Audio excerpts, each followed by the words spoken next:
আসসালামু আলাইকুম। আশা করি সকলে ভালো আছেন।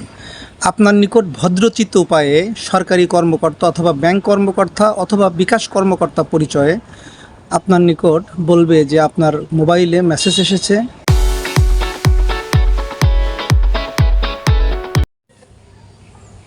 ওটিপি চাওয়ার পর যখন আমি ব্যাংকে ফোন দিয়ে জানতে পারলাম যে আমার নামে একজন অ্যাপস ক্রিয়েট করে কেউ আমার এই ক্রেডিট কার্ডটা হ্যাক করতে চাইছে।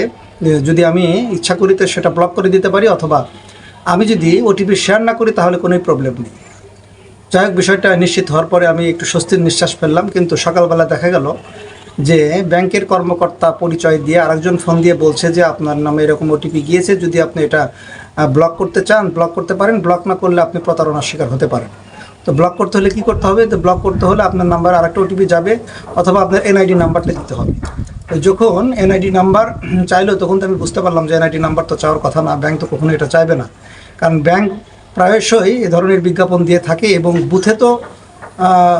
বুথের ভিতরে যখন আপনি টাকা উঠাতে যান তখনই প্রথমে বিজ্ঞাপনটা চলে আসে যে ওটিপি বা এনআইডি কার্ড বা ইত্যাদি ইত্যাদি কোনো নাম্বার কখনো কারোর সাথে শেয়ার করবেন না।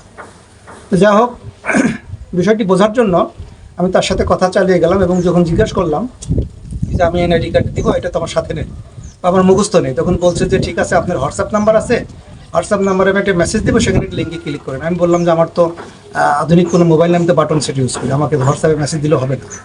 তো সে কিছুটা বিরক্তর মতো হয়ে গেল। যখন তাকে জিজ্ঞাসা করলাম যে আপনি আধুনিক সেট কেন ব্যবহার করেন না, এই ধরনের কথা বলতে লাগলো। তখন বললাম যে আপনি তো ব্যাংকের কর্মকর্তা, আপনি তো এভাবে কথা বলতে পারেন না, কারণ ব্যাংকের যে হটলাইন সার্ভিস সেখানে থেকে এই ধরনের আচরণ কেউ করে না।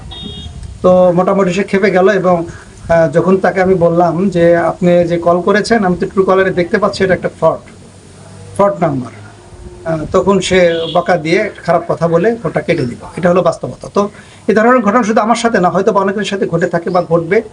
সবাই খুব সাবধানে থাকবেন, বিশেষ করে যারা ক্রেডিট কার্ড ইউজ করেন অথবা ব্যাংকের যে কোনো কার্ড ইউজ করেন না কেন, যদি কেউ ওটিপি নাম্বার চায়, এনআইডি কার্ড নাম্বার চায় বা এই ধরনের কথা বলে, অথবা আপনার লটারি এসেছে, তো খুব সাবধানে থাকবেন। যদি এই ধরনের প্রতারণার কেউ শিকার হতে নেন, অবশ্যই আমার এই বক্তব্যটি যারা শুনেছেন তারা মাথায় রাখবেন যে কখনো কারোর সাথে ওটিপি নাম্বার বা এনআইডি কার্ডের যে নাম্বারটা, এটা কখনো কারোর সাথে শেয়ার করবেন না।